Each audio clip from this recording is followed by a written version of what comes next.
That's what she says. So, welcome back to Eliminate the Gap. We're so excited. As you all can tell, Delmar and I are in the same room, which has not happened. This is a new thing for us, and Delmar is sporting our latest swag. You gotta represent. There we go. Some Eliminate the Gap T-shirts. There we go. So you can hit us up for those. I'm sure you will. But this, just continuing with this episode theme, we're really talking about the other side of what so many of us have been hearing about the summer and about catching up academically and learning loss and whatever other verbiage you want to put on it. And we've been focusing in this episode really on play and having fun and sport and just all of those kinds of things. And with us is Shauna McDonald, the executive director of Playworks Minnesota. And we've worked together on and off for years, but I'm very excited to learn a lot more about what Playworks does and again, how maybe the rest of the folks in our audience can incorporate some of the ideals that we'll talk about. So, Shauna, welcome. And feel free to just kind of give everybody an overview of kind of Playworks and the concept behind it. Yeah, I would love it. So Playworks is actually a national nonprofit. We've been around for 25 years and we focus on play. So increasing opportunities for safe and healthy play by partnering with schools and leveraging recess as the most important time of day to a kid, because either they love it or they dread it. And also partnering with after school, out of school time, coaches in building rapport, helping to engage and keep kids engaged and included, and also leaning into youth voice and choice in all kinds of activities. So we do that by creating a shared understanding amongst kids on how to do things, and then really ensuring that we're attending to creating an environment they can be successful in. So we are all across the country. You can find us, and Eric will post a link. Is that right, Eric? You bet. Exactly. Yeah, at playworks.org. And we have tons and tons and tons of free resources that youth workers, teachers, anybody, parents, you can dig into that can give you some ideas and maybe help you infuse more play into a kid's day. That's great there. So can you tell us a little bit about why is this play? Why is it important? Like, why does Playworks exist to show folks that play is important? So tell, Right, well, not everybody obviously understands this piece. So you no, can talk a little bit about trust that. me. Like play, as soon as play comes out of my mouth, people are like, "Meow," Exactly, right? Kids play, right? We all play. So the fascinating, even when I took this position, I let Eric know, and he's like, "Now say now, what are you doing? Remember that conversation? Oh yeah, you bet. What are you doing?" So let's talk about play. So play is a universal human behavior. All humans play, and in fact, all mammals play. So it's a developmental necessity in both humans and all mammals. And why do you think we play? Give me something. Oh, it's not. Oh, I was waiting for a rhetorical question. No. I was told there would be no math Actually, here. a participatory interview. Why do you think we play? I would think it probably releases endorphins into the body. It does. Yeah. I think we need just contact, socialization with others, and it's a release in a lot of ways. It's a release, right? It builds relationships. It's a release, gets our bodies moving, releases endorphins, right? Yeah. How did we do? You did pretty good. You did pretty good. Yeah. B Hey, minus. no, hey, You hey. want an A? Yay. Let's get an A. So the thing about play is that it is actually a developmental necessity for brain development and all the things you guys said, like socialization, the um, social skills or social emotional skills. But in early childhood, it's really key. And when I mean early childhood, I'm talking pre-K through age 8 Mm, is critical for executive functioning development. And so executive function, I know big giant word, is the root system of all learning. So it's working memory, cognitive thinking, and impulse control, okay. right? So, with really little kids, we teach them things like, okay, there's no biting, right? My son was a huge biter in terms of solving problems. No biting. Yeah. So we help kids learn some of these basic skills, but there's a huge amount of brain development that goes on, and play is integral to that brain development.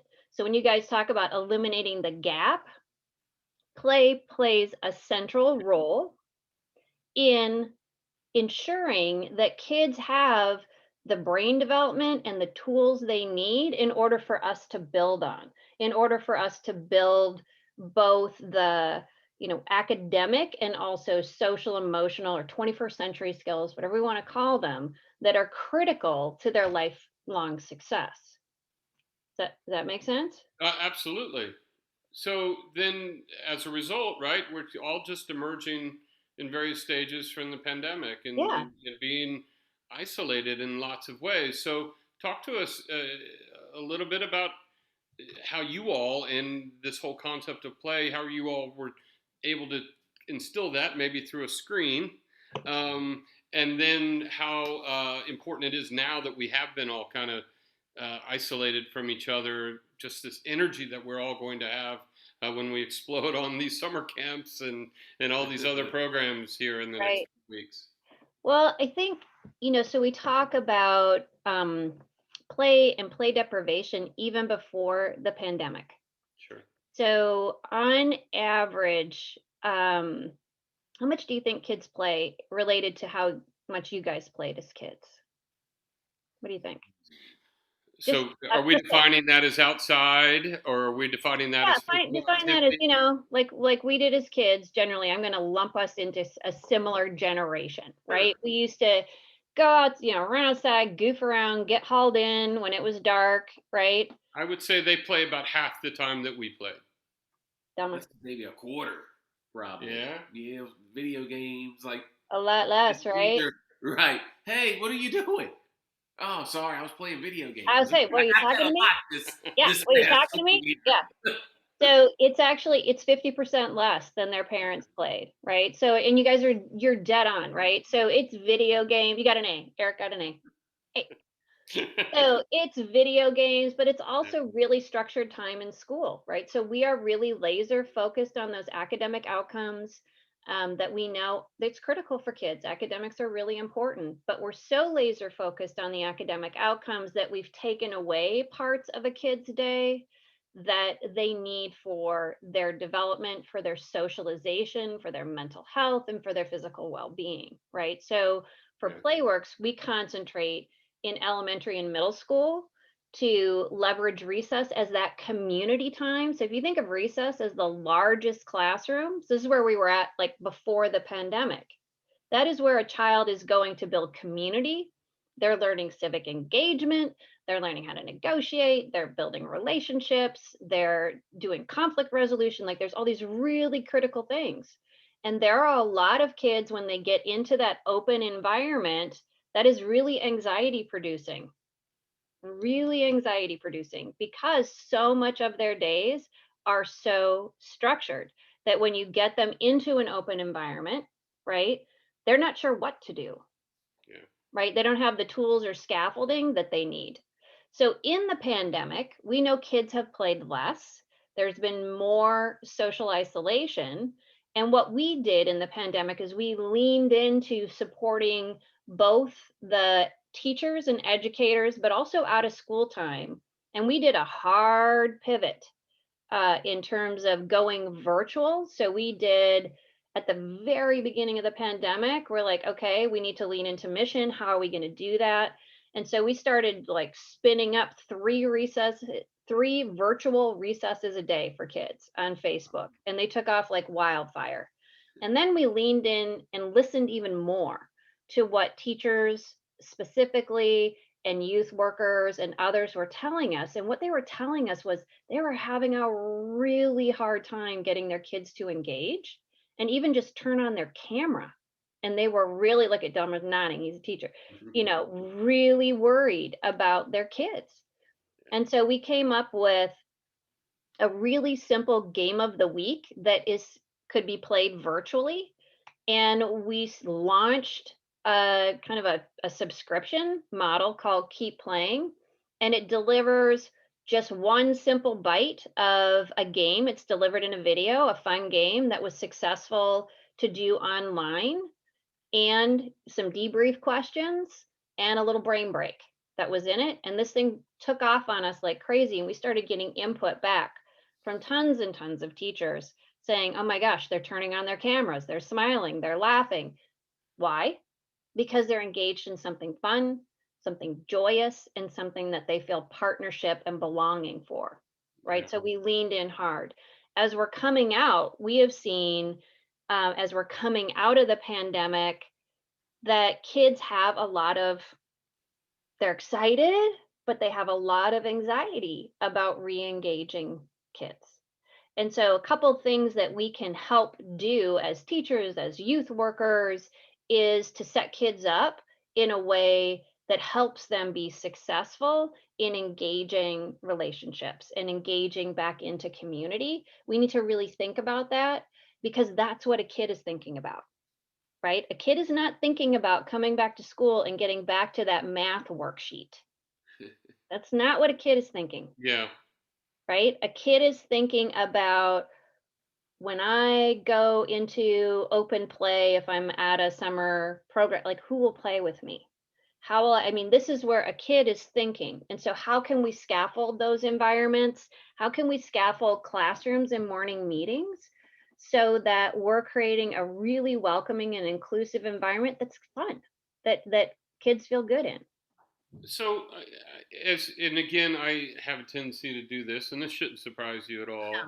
I'm going to go off script a little bit, What? and just listening to what you're describing and knowing what we all know about youth development reminds me of, I visited a Playworks in my hometown Mm-hmm. pre-COVID, a while, a couple Long, years there's ago, a while ago, yeah.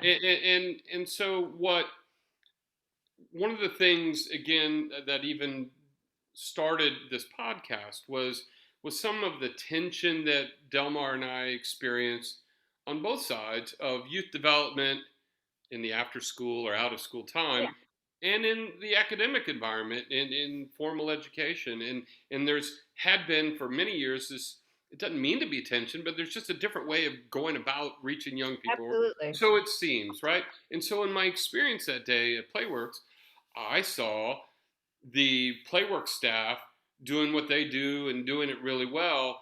And I saw teachers doing these just moments in time that was undermining everything that I felt like the Playwork folks were doing. And it was around discipline, and it was around some things. And I'm just like, oh man, you're completely undoing what's happening here. And so I wonder, sorry for the buildup, but Oh yeah. this sense of how do you all continue to rectify what might be some folks still in formal education that don't subscribe to all this warm and fuzzy kind of stuff you're talking about, because they want people to stand in line and be quiet, and you know what I mean? And so I witnessed it, and so I'm just curious if is that Right. just not, anyway, you get the idea. Yeah. I mean, I think you're talking about where, how do you get that cultural shift? How do you get the stickiness, right? Like people to kind of adopt and believe. And I think what we found is it happens. We see some teachers like, oh my gosh, I get this. Because one of the things that we do and we do so well is group management. But we do it by partnering with kids, and we utilize play as a tool, right? So but we're creating that partnership with kids. So a lot of what you would observe in Playworks, and we go in, I'm backtracking one. So we go in, and when we do have a partnership with a school, we talk about the partnership and that we think that recess should not be used for discipline. We give training and capacity development to all teachers on ways in which we can ask kids to take a step back, but isn't that really kind of, okay, you're bad, go sit on the wall kind of Right. moment, right? So there are other kinds of options so for kids, like, hey, do 10 jumping jacks and join us again, right? There's those kinds of different options. And with the teachers, when they start to see more success programmatically, we get more and more buy-in, and as their peers adopt it, we get more and more. And to be honest, we don't win everyone over, Sure. right? So what I find fascinating, we've just launched, because again, we did a lot of listening this year and working really intently with teachers. And one of the things I find fascinating is that in teachers training and even in some youth worker, not all, like, right, we all have our kind of our different silos and approaches depending on who we are, but teachers in particular, they don't get coursework or training on rapport building, how to group manage, play even as a tool for them to utilize to help, facilitate inclusion and engagement, just fun, silly things like check-in question. I mean, just like a battery of tools. They get none of that training. So I think until we can also elevate this as a really critical component, and this I mean by the teachers get told, like, you need to build rapport with kids, right? Well, you need to create a community and do these things. Well, what are the kinds of tools we're giving to them? And a lot of this just doesn't come in a boxed curriculum. You got to kind of So feel true. your way through it, you know? Social emotional learning, rapport building. There is no box curriculum out there. It's really experiential. Yeah. Yeah, But I would I don't know agree. if I answer your question. Yeah. Yeah, no, I'd agree with you there because as I transitioned into education, like, and realized like these things that we do called youth development, uh, Yeah. yeah, they're I won't say that they're lost, but those are some things that you would think, I guess, maybe from an administrative at least point of view, that teachers would already have, perhaps, maybe. Mhm. But again, as you said, no, that there's definitely not the training around there. And I No, do want to add this as well, because I know you guys began and started up out in Oakland. we did. And for our viewers out there that maybe don't have a grasp on what's happening nationally with, like, play at its best, there is, like, when I went out to Oakland, that was the first time I'd experienced a state, or a educational setting where there wasn't like PE as Mhm. a class. And it's kind of like, what, like, how do they not have PE? And so that was mind boggling just for me, because I had no concept of not having PE, and I'm thinking, you know man, I don't even know if I would have made it through elementary school. Yeah, man, PE was my best subject. PE and recess were my Yeah, best subjects. Right. And I think what you're pointing at is that's how far we've come in kind of we've taken out, and the the American Academy of Pediatrics has really been pushing on this because they're seeing it on the flip side. They're seeing the mental health. They're seeing one of the things a study just came out was the obesity rate increase, right? Sure. Especially for Black and Brown children, right? So Right. we're seeing that tick back up, the disparities, and yet recess on average, if it's offered, is only 15 minutes a day, once a day for a kid. 15 minutes, really sad. Yes. right? And not we have no federal legislation, so this could go off on a completely different jag, No, no, I right? hear you. That guarantees kids' rights. So to leave your viewers, I have like a couple of quick tricks and try-ons that maybe Perfect. might be interesting, right? So, Awesome. um, I actually talked to, and thankfully, right, I talked to my program director and team, and I'm like, if I was going to give 3 tips, what would they be? Right. So I talked to the experts. Good. So they said that the first one they would recommend for any teacher or a youth worker, right, is to have a dispute mediation process for kids. Hmm. And the one we use, and we use it elementary through middle, sometimes we even use it at high school. We certainly use it when we do corporate training, is rock, paper, scissors. If you can't Nice. talk it out, rock, paper, scissors. So we go rock, paper, scissors, show, and Show, not shoot. we do show, not shoot, right? Intentionally, we do show, not shoot. And Okay. so Of here's course. the tip. Here's the tip. We're going to give everyone a link to the Playworks game guide. There's over 300 and who knows how many, Perfect. right? Perfect. If you search rock paper scissors, there we introduce rock paper scissors to kids. And so every skill or tool that we help kids acquire, we introduce it through play.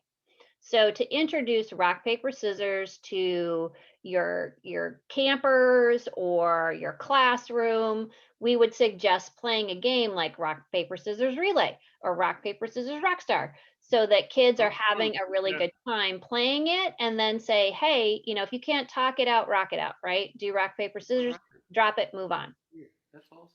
You could use that in I your was gonna class. say I think I might I use think you some can of use it. that. I use that with my child when he was young all the time, right? So obviously you want to be able to negotiate, but a lot of breakdown for kids, and teachers will tell you this, youth workers, Delmar, you could tell us this, is over really simple things that are we see as really simple things that are actually really important to them, Yes. right? Like who got to the ball first? You Right. didn't have a whole meltdown. Recess is completely lost in terms of who got to the ball first. So that's one. Am I over time? Oh, I am over time. You're going to cut me? You're fine.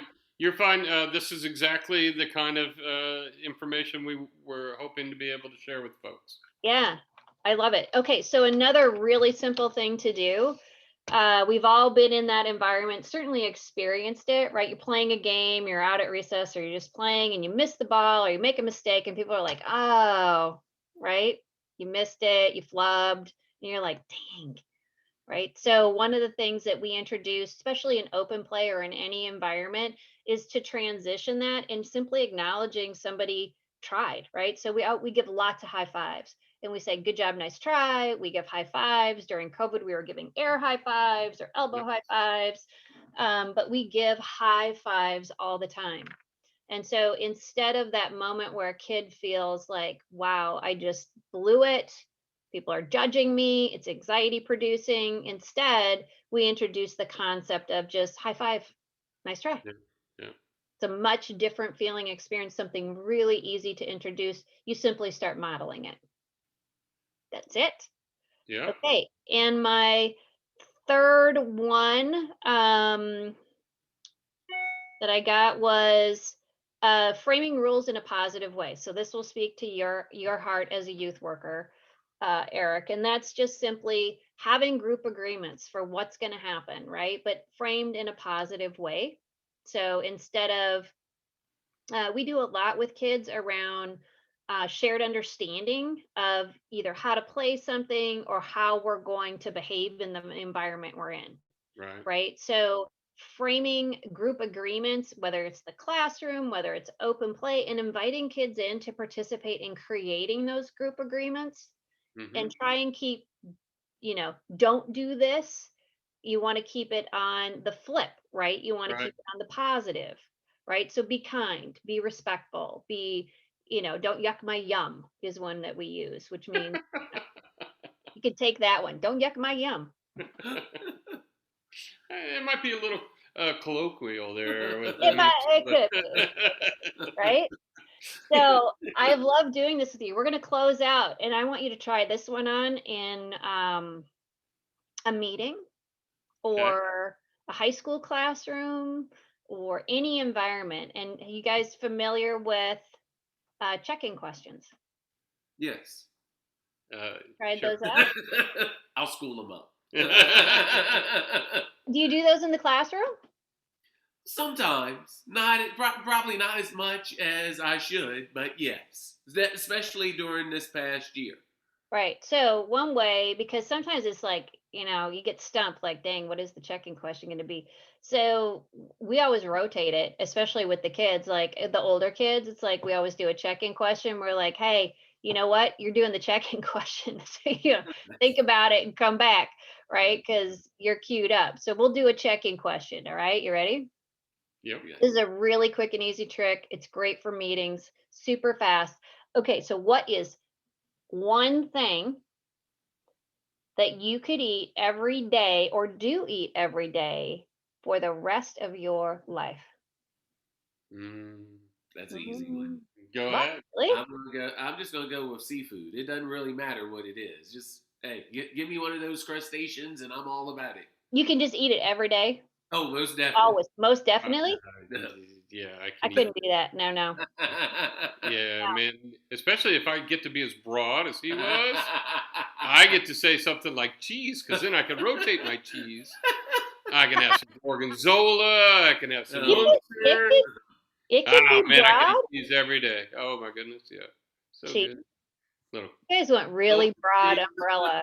I could do a lot of stuff with the cheese. Do you want to know what? I'll tell you mine, but so I asked, so check-in questions can be anything like a fun and silly question, right? You can also do quick this or that, right? Like we could decide, we'll try that on, and then I'll answer the check-in question. So let's figure out if we're a this or a that. Are we a waffle team or are we a pancake team? I'm going pancakes. I'm on neither. I don't like either of them. Well, it's a Ri- look. Is that right? That. Like Yeah, that's right. But if I had to, it would probably be the pancake, and then I would give it to Dell because I wouldn't eat it. No, I don't really I'd eat eat it. sweets, and it's not very good without the syrup on it, I bet. So I You just just wrecked they this just. whole example. I'm sorry. You could have Did. shown You something just else, man. You wrecked the whole example. Okay. We could be pancake team because I like pancake. Okay. Del can eat your pancakes. There Yeah, we go. there you Yeah. Right on? Okay. So here's the thing that I actually do eat every day. It's a very divisive thing. Oh, you're gonna kill me with this. No, I'm What? not. People have very opinionated about this. Yeah, So don't eat tofu. I, no, it's not tofu. I eat black licorice every day. Oh, come on. Yeah, So you're on that team. I see. I'm on the black licorice team. Yeah, see, I told you, super divisive. All right, so we're going to round this out. I'll tell you what the number one answer is. Do you want to guess? Or you just want me to tell you? The What people people say answer. they'll eat every day? Yeah. I would say pizza because people, that's the number one food. I'm going bacon. Eric, you are on fire during this Fire! pizza.